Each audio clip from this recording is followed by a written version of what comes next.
Well, good evening, everybody. If your Bible's still open, you can leave it there at Deuteronomy 6. If it's not, then go ahead and open to Deuteronomy 6. We are going to be there tonight.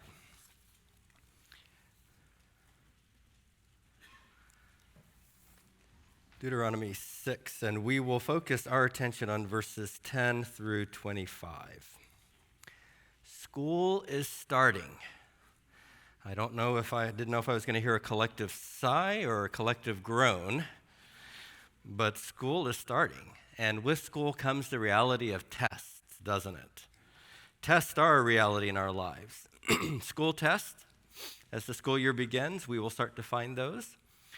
Some of us will be testing later this year for the privilege of more school torture. Some of you will be taking ACTs and SATs, or if you're looking to get into graduate school, GREs and MCATs and things like that. Some of you are getting ready to test for driving if you're a young person. Some are getting ready for tests for professional licensing and certifications.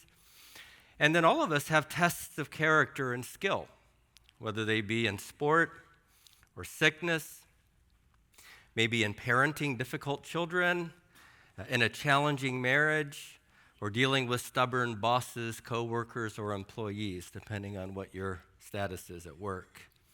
Tests seem to be inevitable in our lives.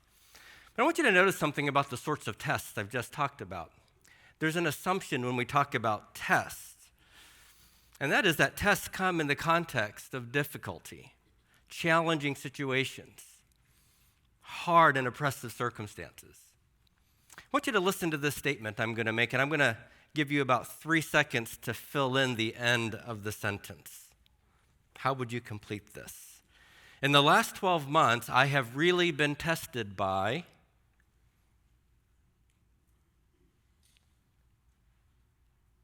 Have you got it in your mind?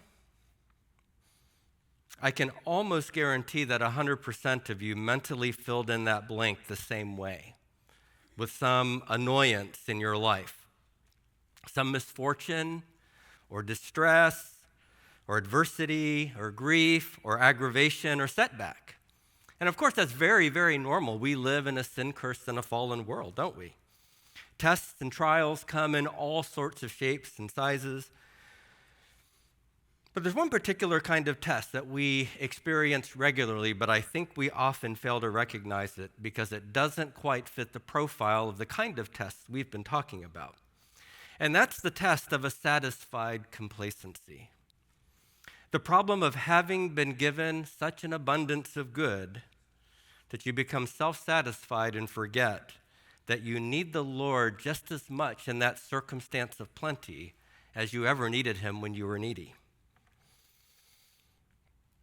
The first kind of tests, difficulties and trials, these often reveal our hearts to be sinfully fearful and anxious. And the second kind of tests of plenty and ease, often reveal our hearts to be proud and arrogant. And the book of Deuteronomy addresses both of these kinds of tests. And what I want to do today is to focus on that second kind of test, that internal kind of test. And for that, we draw our attention back to Deuteronomy 6. So if you're there, I hope you are. Let me just set the context here real quickly for Deuteronomy. Deuteronomy is the record of 3 sermons or addresses by Moses before his death on the east side of the Jordan. The 3 sermons, if you are taking notes, would be chapters 1 through 4.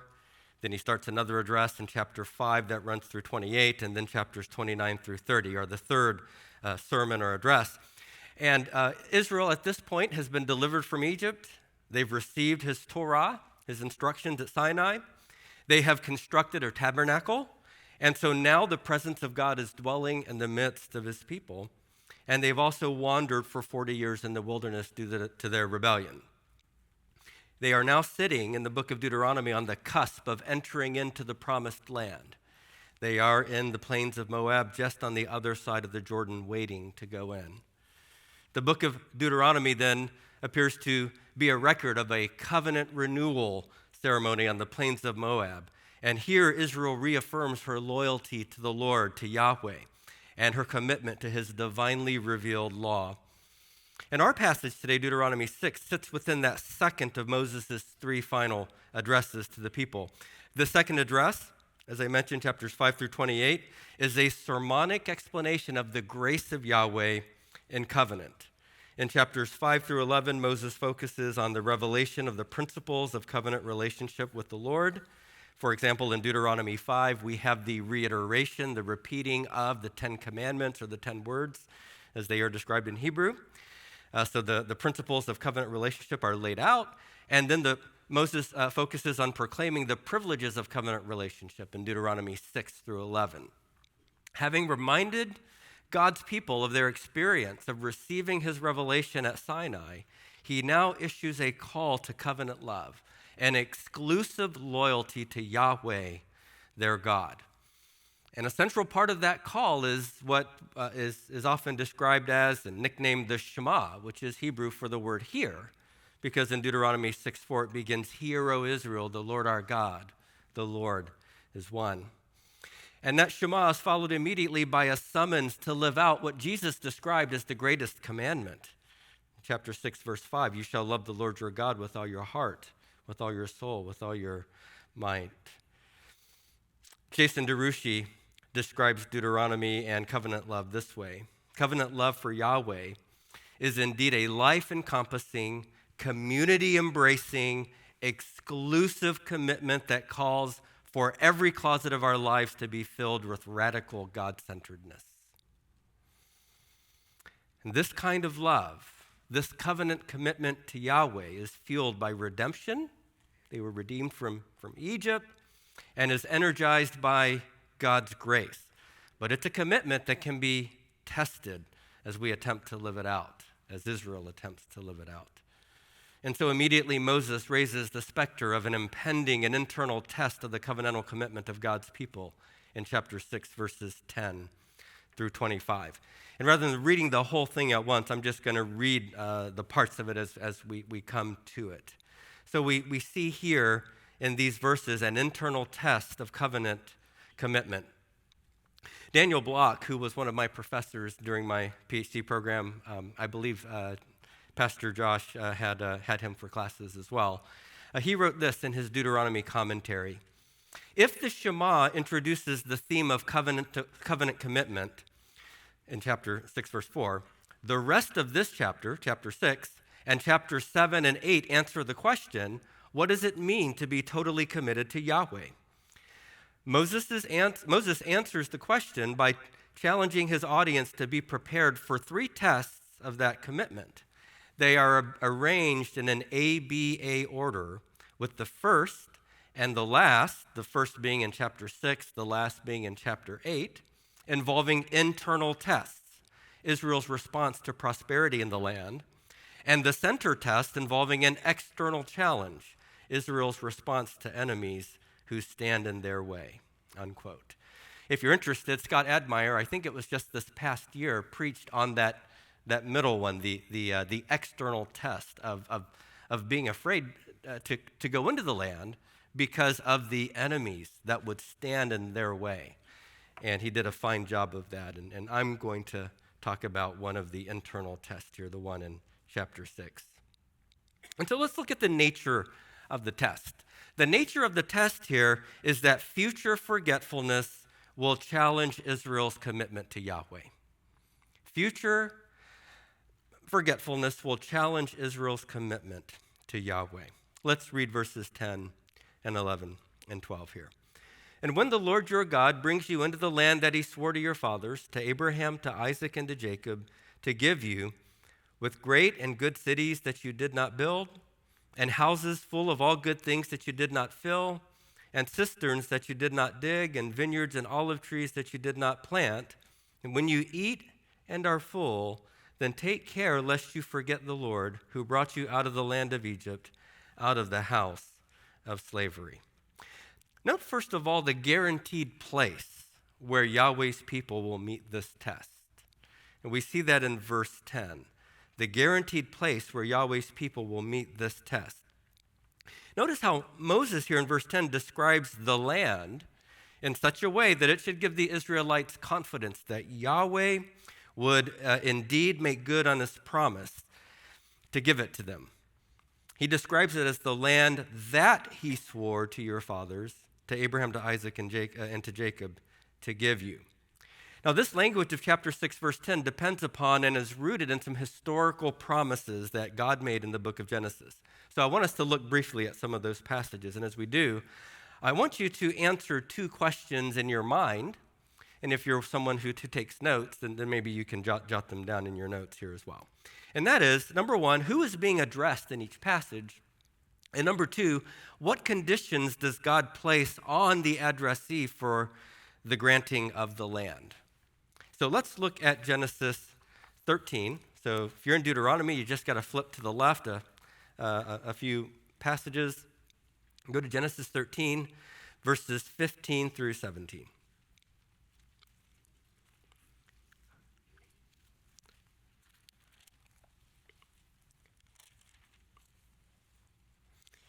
Now, if we start reading in verse 15, you'll miss who the addressee is. So we got to look backwards to verse 14 to get it. And then the Lord said to Abram, after Lot had separated from him, "Lift up your eyes and look from the place where you are, northward and southward and eastward and westward. For all the land that you see I will give to you and to your offspring forever. I will make your offspring as the dust of the earth, so that if one can count the dust of the earth, your offspring also can be counted. Arise, walk through the length and the breadth of the land, for I will give it to you." So you see who's being addressed. This is Abram. What conditions does Yahweh put on giving him this land? None. I will. I will. He will do it because he will do it. Genesis 15, verse 18. On that day, the Lord made a covenant with Abram, saying, "To your offspring I give this land, from the river of Egypt to the great river, the river Euphrates." Again, Abram is the recipient, no conditions on this promise of land. Genesis 26, verse 3. Flip over a couple pages to 26, verse 3. You find the addressee here in verses 1 and 2.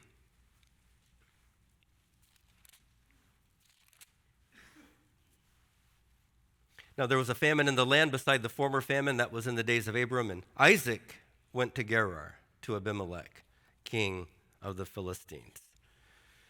And the Lord appeared to him and said, "Do not go down to Egypt. Dwell in the land of which I shall tell you. Sojourn in this land, and I will be with you, and I will bless you. For to you and to your offspring I will give all these lands, and I will establish the oath that I swore to Abraham, your father." So what do you see here? Isaac is the recipient, and no conditions are placed on the reception of the land. And then Genesis 28, verse 13. Just flip over, I would assume, a page. Verse 10 gives us a little bit of context to know who's being talked about and talked to here. Verse 10, Jacob left Beersheba and went toward Haran. And in the context of this, verse 13, behold, the Lord stood above it and said to Jacob, "I am the Lord, the God of Abraham your father, and the God of Isaac. The land on which you lie, I will give to you and to your offspring." This is an amazing dream. It's one, or this event is one that Jacob experiences before he departs from the promised land on his flight away from Esau. And God is making these promises, reiterating these promises to him. And they are promises without condition. And so, this is a land promise. And they're going to go in. Moses wants to lay this out. This is certain. This is something that they are about to experience. So that's the place. And then there's a warning that God provides in the context of describing this place. Now, going back to Deuteronomy 6, if you've been following me, we're going to go back to Deuteronomy 6 here. Verses 10 through 12 really form a lengthy sentence. It's a long sentence. And in my Bible, it's about 11 lines. But the principal clause doesn't occur until verse 12. This is the important clause. This is the important thing. What is Moses so insistent on warning Israel not to do according to verse 12? Look there. In verse 12 it says, "Then take care lest you forget the Lord who brought you out of the land of Egypt, out of the house of slavery." Throughout Deuteronomy, Israel is called to remember things as well as to not forget things. Already in Deuteronomy 4:9 and 4:23, Moses had called them not to forget. In Deuteronomy 4:9 and 10 at Mount Sinai, it's also described as Mount Horeb. He says this, "Only take care, keep your soul diligently, lest you forget the things that your eyes have seen, and lest they depart from your hearts all the days of your life. Make them known to your children and your children's children. How on the day that you stood before the Lord your God at Horeb," Sinai, "the Lord said to me, gather the people to me that I may let them hear my words, so that they may learn to fear me all the days, and that they live on the earth, and that they may teach their children so." What are they told not to forget? What are they told to hold on to? To remember that Yahweh made an appearance there at Sinai, that they experienced his presence and heard his words. Deuteronomy 4:23, likewise, "Take care lest you forget the covenant of the Lord your God, which he made with you, and make a carved image, the form of anything that the Lord your God has forbidden you." And so God is going to remind them throughout Deuteronomy not to forget things and to remember what he's done. And here in chapter 6, verse 12, what are they not to forget? If you look at verse 12 carefully, there's really three things here, right? Number one, don't forget Yahweh himself. Secondly, don't forget what he did. There's a verb here. He brought you out. Don't forget that he acted on your behalf. And then thirdly, the conditions within which he did it. It says that he brought you out from Egypt and from the house of slavery. Now, you might ask yourself, how could or why would anyone forget the Lord who had experienced this kind of deliverance? I know if you're like me, you probably think, if I'd seen these things with my eyes, if I was there, surely I wouldn't forget these things. And that brings us to the context of the warning, and that's found in verses 10 through 11. In verses 10 through 11, the context is laid out for when Israel will be tempted to do this crazy thing like forget Yahweh. And in a nutshell, what Moses simply says here is that it's easy for the people of God to forget him when they are prosperous and self-satisfied. But let's consider quickly the nature of that prosperity that's coming in the near future for the Israelites who are listening to Moses here. First, recall from verse 10, we've already read this, but verse 10, the first part of it, who it is that bears the responsibility for bringing Israel into the promised land. Verse 10a, when the Lord your God brings you into the land that he swore to your fathers. The Lord is the one who does this. Secondly, notice how Moses summons to their attention in verses 10b through 11 4 sets of things that they will receive when they enter this land of promise. But I want you to pay attention particularly to the fact that Moses doesn't just list the items one by one. He actually describes each one in a particular way that's similar to the other sets of things. So look there at chapter 6, verse 10b. He will give you that land with great and good cities that you did not build, and houses full of all good things that you did not fill, and cisterns that you did not dig, and vineyards and olive trees that you did not plant. Now, some of you might be old enough to remember that ill-conceived line in an Obama campaign speech back in 2012. July 13th in Roanoke, Virginia, where he said this: "If you've got a business, you didn't build that. Somebody else did, or somebody else made that happen." Now, I don't mean for your blood pressure to boil here, okay? I'm not even sure if when people heard that, they heard it the way he meant it. And people still debate about what he really meant by what he said. But when he said it, he made a lot of people mad. There's no doubt about that. But when it comes to Israel's inheritance in the land of Canaan and all the blessings that come with it, God is saying to Israel, you didn't build that. You didn't build that. You didn't fill that. You didn't dig that. You didn't plant that. And all of that is exactly right. It's true. It's undeniable. And the reason it's true is because every bit of those things was a gracious gift of God to his people. He was driving out a wicked people, and he was turning it over to his people who had done none of the labor to get it.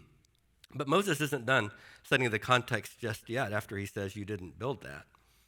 After receiving these 4 sets of things in the land, they're told that they will be able to do 2 things. They will be able to do 2 things that every mother and father longs for themselves and for their children. Look at the end of verse 8. So when you've come in and you've experienced these things, and then it says, and when you eat and are full. We take it for granted in our time and culture that there's always going to be food on the table. It wasn't the case in the ancient world. Many people lived a subsistence sort of life. They weren't sure where the next meal would come from. But God's people were promised that they would be brought in, and God would provide for them in such a way that it would be immeasurable blessing to the point where they could actually eat and be full. And this is the gift of his grace. Now, I fear that sometimes in our misguided zeal and piety, that we misunderstand the joy and the goodness of physical blessings that come to us from the Lord. You know, we are rightly afraid of loving God's gifts more than we love the giver of the gifts. That's a real temptation for us. It's an idolatry for many of us. But sometimes we can be so fearful of loving the gifts more than the giver that we denigrate the gifts that the giver gives us. And that's not right either.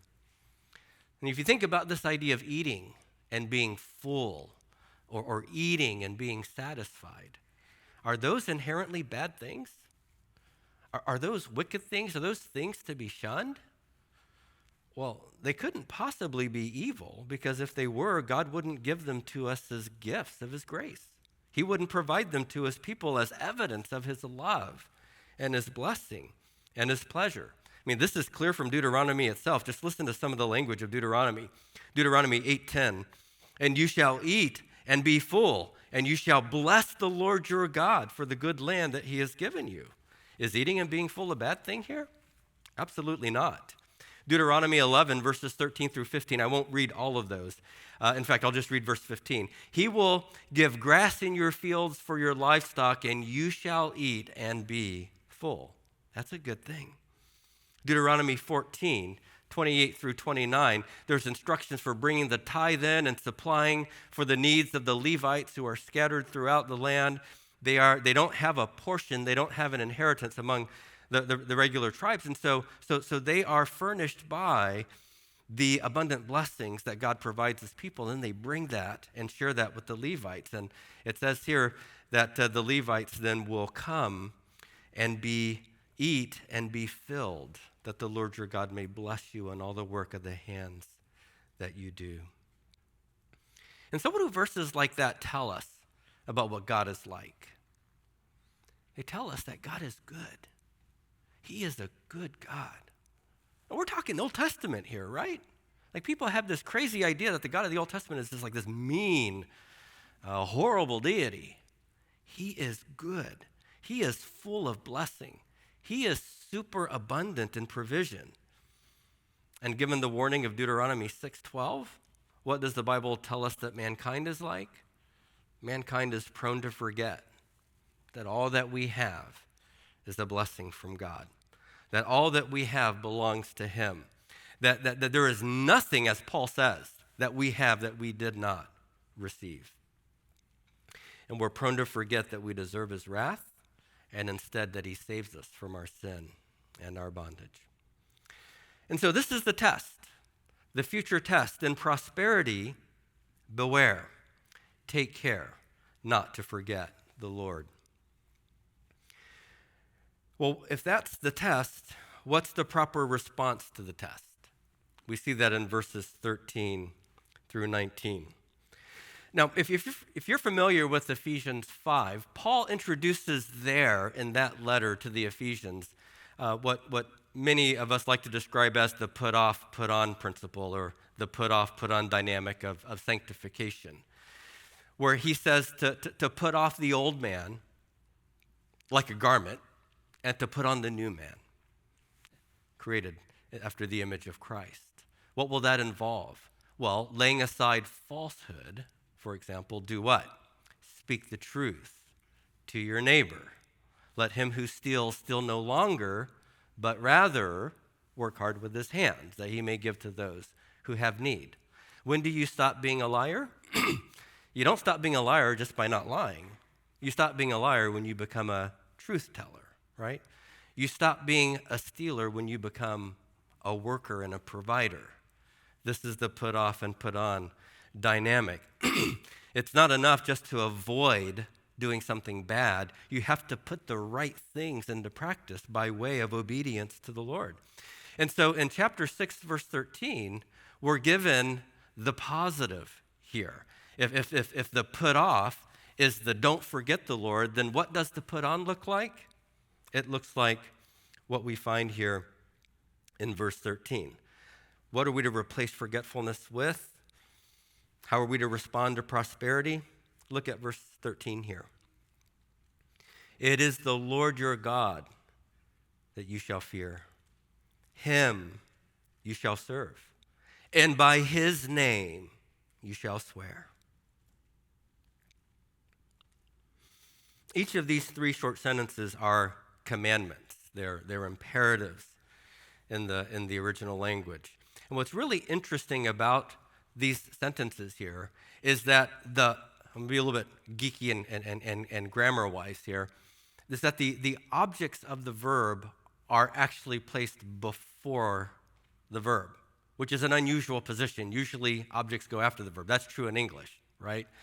If you want to sound like Yoda, you could say, my cat I skinned, okay? But if you want to sound normal, you would say, I skinned my cat. Same thing in Hebrew. Here the objects are first, and it has a kind of an effect for contrastive focus. It has the effect of saying, Yahweh your God, and not another, you shall fear. Him, and not another, you shall serve. And the same with the prepositional phrase. By his name, and not anybody else's, you shall swear. In other words, you will not, O people of God, be prone to forget God in your prosperity if you make God a priority in your heart attitude, fearing him, in your worship, serving him, and in your speech, swearing in his name. Now, some of you might be saying, I didn't know that we were supposed to swear, and especially some of you kids. Mommy and Daddy, is the pastor telling me that we can swear? Talk to your parents about that, okay? Here's the important thing to remember in terms of the ancient Near Eastern context. In the ancient world, everybody made oaths in the name of their deities. Everybody did, because the gods were the guarantors of the covenantal oaths that people made with one another. If you didn't keep your oath, in the swearing of an oath, you would actually proclaim a malediction or a curse upon yourself and call the gods to be the avengers of the oath. And so the question in the ancient world wasn't, shall I swear an oath or not, but rather, in whose name shall I swear my oath? And Yahweh is saying in no uncertain terms, I know, because of our ancient Near Eastern context here, that people swear oaths by the deities, but you will only swear by my name. My name will be the only deity on your lips because you belong to me, and I belong to you. We are in a covenant relationship together. The flip side of the positive commands in verse 13 is stated in negative terms in verses 14 through 15. Establishing an exclusive loyalty in your commitment to the Lord means having a different kind of relationship to the other gods. Look at what they are forbidden to do according to verse 14. First part of that, look there. And you shall not go after other gods. And this reflects the Ten Commandments, right? You shall have no other gods before me. But let's look at how physical location is highlighted in the next part of this verse and in verse 15. And as we read these, I want you to take note of how the gods are characterized in terms of their location, and then how Yahweh is characterized in terms of his location. Look at verse 14 again. Look at the second part of that. You shall not go after other gods, the gods of the peoples who are where?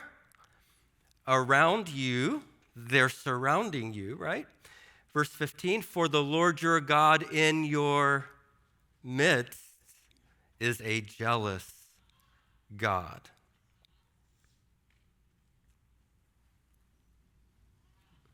Where are the gods of the nations? Well, presumably, if the nations are surrounding Israel, then the gods that they serve are surrounding Israel. And Moses knows that the human heart is easily led astray by what it can see, by what is visible. The nations surround them, their idols are visible, their altars, and all the while that they are faced with nations whose idols are said to fulfill their needs, they have in their midst the one living and true God. Remember, I mentioned as we started, they had already built the tabernacle. God's glory, cloud, and presence had settled in their midst, and they knew the presence of God there. And his presence dwelling in their midst also is important when you look at the last part of verse 15. Look there. Lest the anger of the Lord your God be kindled against you, and he destroy you from off the face of the earth or the land. Why would it be important for Israel to remember that God is nearby when they're tempted to follow the other gods? Well, because this God can act quickly and decisively if he's dwelling in the midst of his people. And he doesn't make any bones about it. He will bring discipline when they trample underfoot his grace. You don't want this kind of a jealous God in your midst close by when you are being wayward. And so to summarize verse 15, the Lord provides three motivations to ground their obedience to the command not to go after other gods. Number one, he is near, which is his graciousness, but his anger will be kindled and he will destroy them. And we learn something about God here, don't we? If Israel goes after other gods, who are they acting like? They're acting like the nations, right? If God destroys Israel from the face of the land, who is God treating them like? He's treating them like the nations, because that's what he's about to do. These nations were idolatrous. He's about to drive them out, but he says, if I replace you with them and you do the same thing, Israel, then I'm going to drive you out too. The point here is that some wrongly view the God of the Old Testament as this capricious, malevolent deity, or one who's given over to a racist kind of favoritism. It's not true. He's no respecter of persons. He's impartial. He loves righteousness. He hates wickedness. And he brings discipline for it. And he won't wink at idolatry among the nations, and he will not wink at idolatry among his people. And he won't wink at sin in us either. Now, in Deuteronomy 6, verses 16 through 17, Moses all of a sudden adds another command that seems totally out of place. Look there in verse 16. And you shall not put the Lord your God to the test as you tested him at Massah. You shall diligently keep the commandments of the Lord your God and his testimonies and his statutes which he has commanded you.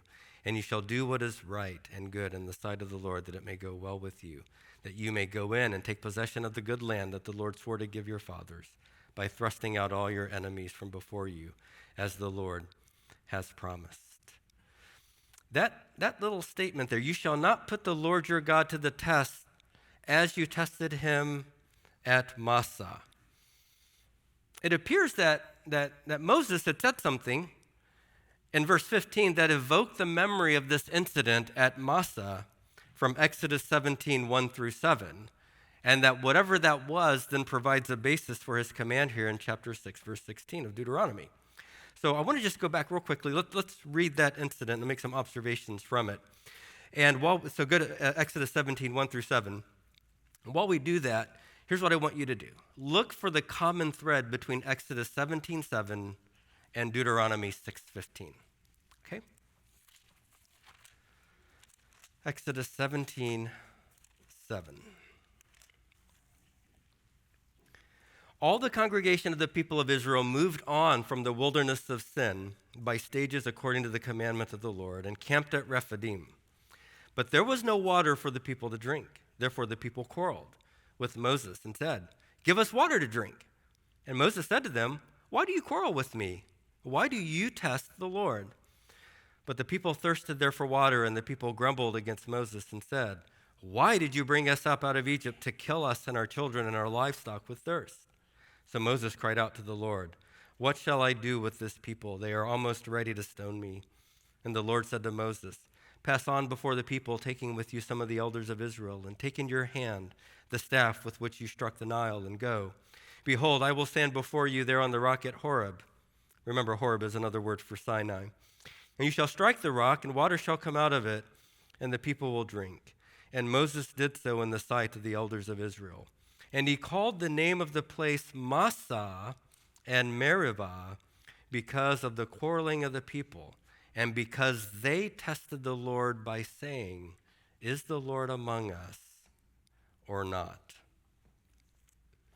Now, in the ancient Near Eastern world, you had these nations that would have covenants together. They would make covenants, and the mighty king, the greater king, was often described as the suzerain, and the lesser king was often described as the vassal. And the Lord, Yahweh, presents his relationship with Israel in those sorts of terms. He's the mighty king or the great king. Israel is his servant, the nation. And in the context of these suzerainty treaties, one of the parties would have a right or a prerogative to test the other party. Who would that be? It would be the mighty king. It would be the suzerain. It would be the one who was in charge. And in the Exodus 17 incident at Massah, who is the one who's testing whom here? Well, the accusation is clear. Israel, who is the servant nation, Israel, who is the vassal, is challenging or testing Yahweh, who is the great king or the suzerain. Incidentally, the name Massah means test or trial. That's a similarity and yet a difference here, right? But you have this connection with testing. But consider this as well. In Exodus 17, Israel's faith and allegiance are being tested by what condition? It's deprivation, isn't it? They don't have enough. And because they don't have enough, their faith and allegiance is tested. What is Israel's allegiance going to be tested by in the future-oriented warning of Deuteronomy 6? Not deprivation, but prosperity, by sufficiency, by having enough, or by having more than they need. And Daniel Block insightfully comments, crises of need tempt people to demand a response from Yahweh, but crises of prosperity tempt them to forget him and to become self-sufficient. For this reason, Moses charges his people to guard their conduct, verse 17. Faith and fidelity are not merely matters of the heart, religious service, and or verbal declarations of allegiance, verse 13. They must be demonstrated in life, specifically in obedience to the revealed will of God, unquote.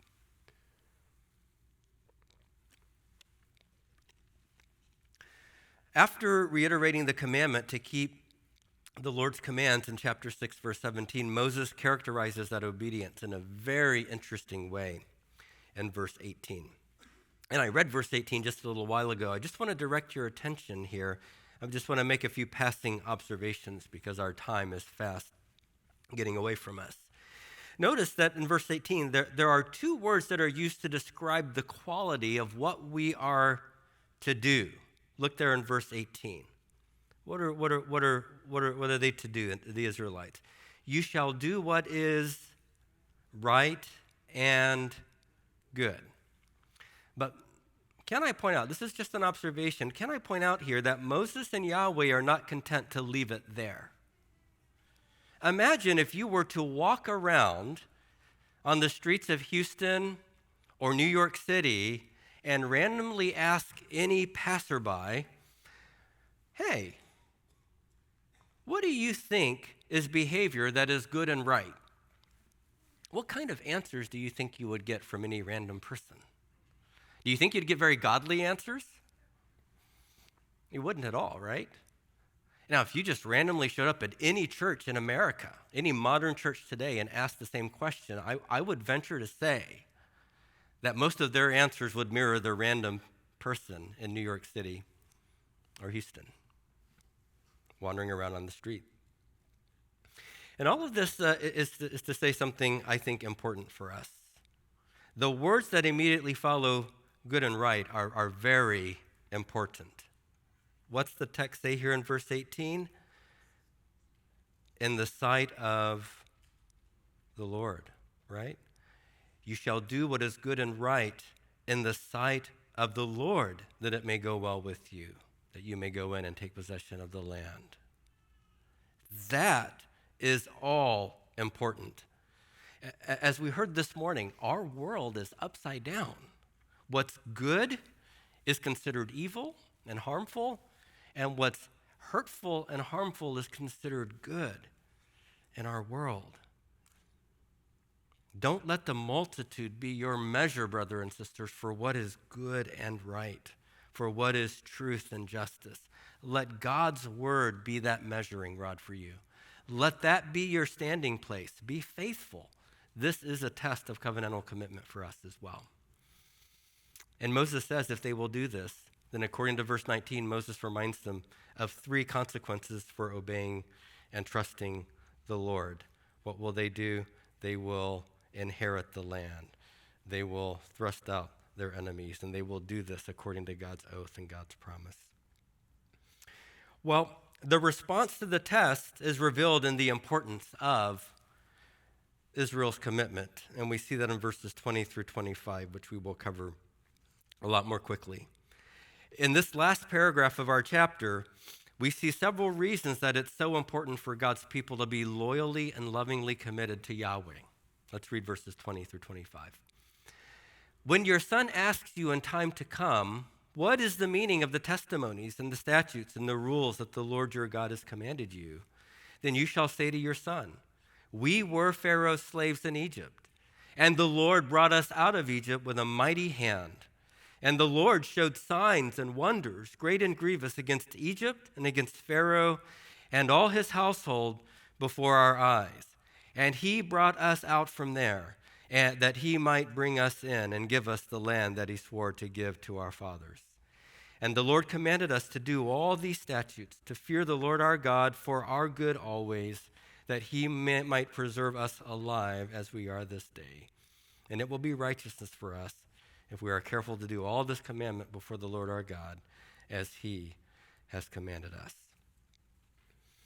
I want you to notice from verse 20 that there's a certain kind of people who are affected by seeing God's people doing what is good and right in the sight of the Lord. Did you notice who that was? That was the children, wasn't it? Children are affected by what we do. What are they led to do when they see God's people living in God's ways? They ask about it. They wonder, what does it mean? And it provides amazing opportunities for us to speak of the grace and the mercy of our God. And for those of us that are believers in the Lord Jesus Christ in the new covenant, it provides amazing opportunities for us to speak of the mercy and grace of Jesus. Now, the way Moses frames verse 20, when your son asks, presupposes that children will raise questions about the faith of their parents. As they say, it's not a matter of if, but when. And it stands to reason that if children ask questions about the faith, it must be because they're observing their parents doing things that are spiritual, that are religious. And so I want to ask you honestly to assess your life as a family today. Would children have anything to observe in the way you do life that might prompt them to ask questions about the meaning or the reasons for spiritual godly practices or perspectives that you have in the home? What would those things be? If you can think of things, then praise the Lord. That's wonderful. And if there aren't things that you can readily think of or that your children could readily think of, then I would just exhort you to think about what changes you can begin making in your own lives. Now, Moses here is functioning as a true shepherd as he instructs the Israelites on the importance of passing the faith on to the next generation. Notice that in response to the simple question about the Lord's rules or instructions, what do these things mean? Moses prescribes a response for parents to give. Now, look at verse 21 and consider which words provide that material as a prescription, as a prescribed response. Look there. Verse 21. When your son asks you, what's the meaning of the testimonies, statutes, and rules that the Lord has commanded you, then you shall say to your son. Here he's prescribing this. This is the sort of thing, parent, you should tell your children when they ask you about the things that they see you doing. What's interesting to me is how Moses does not begin the answer. He doesn't say, well, we do these things, son, because we have to. It's the law. What he does is quite amazing, in that he teaches the parents to respond by unpacking in 4 creedal statements the meaning of Deuteronomy 5:6, which is the prologue to the 10 Commandments. I am the Lord your God who brought you out of the land of Egypt, out of the house of bondage. There's 4 creedal statements that he basically prescribes for them to give that unpack the realities, that undergird the significance of obedience to God's commands and statutes. What does he mention? First, he mentions their need, verse 21. Look, you shall say, we were Pharaoh's slaves in Egypt. That is a needy condition. He mentions Yahweh's saving act, verse 21. And the Lord brought us out of Egypt with a mighty hand. He brings up Yahweh's demonstration in verse 22. And the Lord showed signs and wonders great and grievous against Egypt and against Pharaoh and all his household before our eyes. And he brought us out from there. And then he mentions Yahweh's promise fulfilled in verse 23, that he might bring us in and give us the land that he swore to give to our fathers. Now think about, as believers in the Lord Jesus Christ, we can rephrase this kind of description of God's saving acts in light of new covenant realities, can't we? If you think about it, there are passages in the New Testament that more or less could be squeezed into this kind of a description. One of the ones that came to my mind was Ephesians 2. And so let me end just by bringing your attention there. We need to end here, so we'll end in this Ephesians passage. Go to Ephesians 2.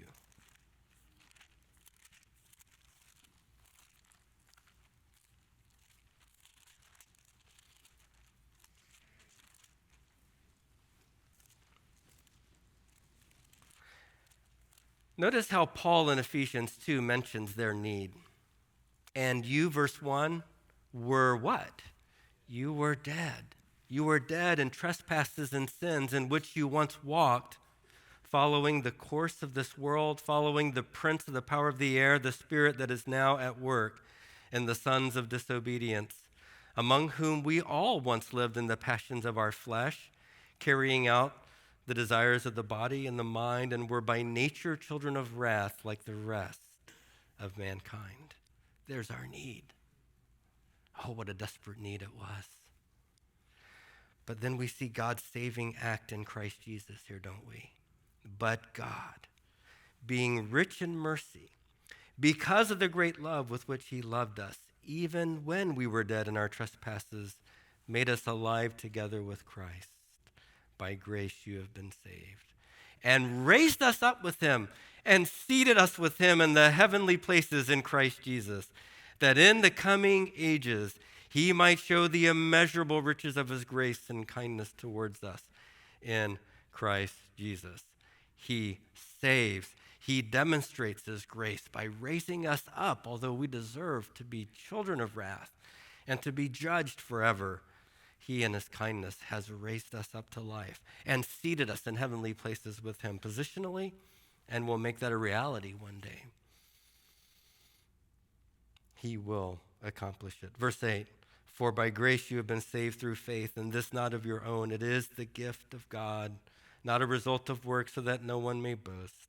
For we are his workmanship, created in Christ Jesus for good works, which God prepared beforehand, that we should walk in them.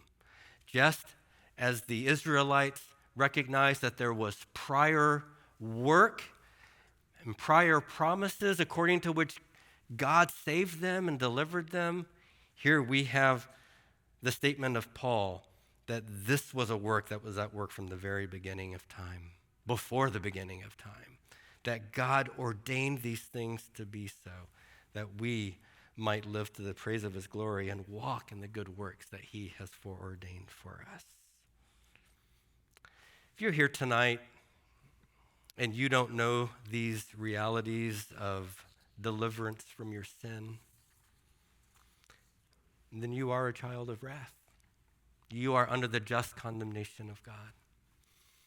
But the Lord, in his kindness, offers you deliverance through the work of his son, Jesus, who came and lived the perfect life that you could not live and have not lived. He died a death on a cross to satisfy the wrath of his Father for everyone who would turn in faith and trust in him. I want to urge you to come to him if you don't know him in a personal and a saving way. And if you are one who belongs to the Lord Jesus Christ, then this is a reminder. We live in a context, I think, and perhaps this is going to be changing in our country, but right now we still are relatively free. And we enjoy much prosperity and much freedom. Don't forget the Lord. You didn't build this. This is all his grace. Your redemption is all his grace. And because of his grace and because of his wonderful work in your life, he deserves everything. He deserves your allegiance and your loyalty, your faithfulness, and he's worth it all. Give yourself to him wholeheartedly. Let's pray together. Father, we thank you for these moments to stop and to reflect upon your word and to hear it clearly. Lord, we pray that anything that clouds out the truth from penetrating our hearts, oh God, would you remove that and let us absorb it and let it shape our thinking and our affections. Lord, we give ourselves to you wholeheartedly. And we ask you, Lord, to make much of yourself in our lives. In Jesus' name we pray. Amen.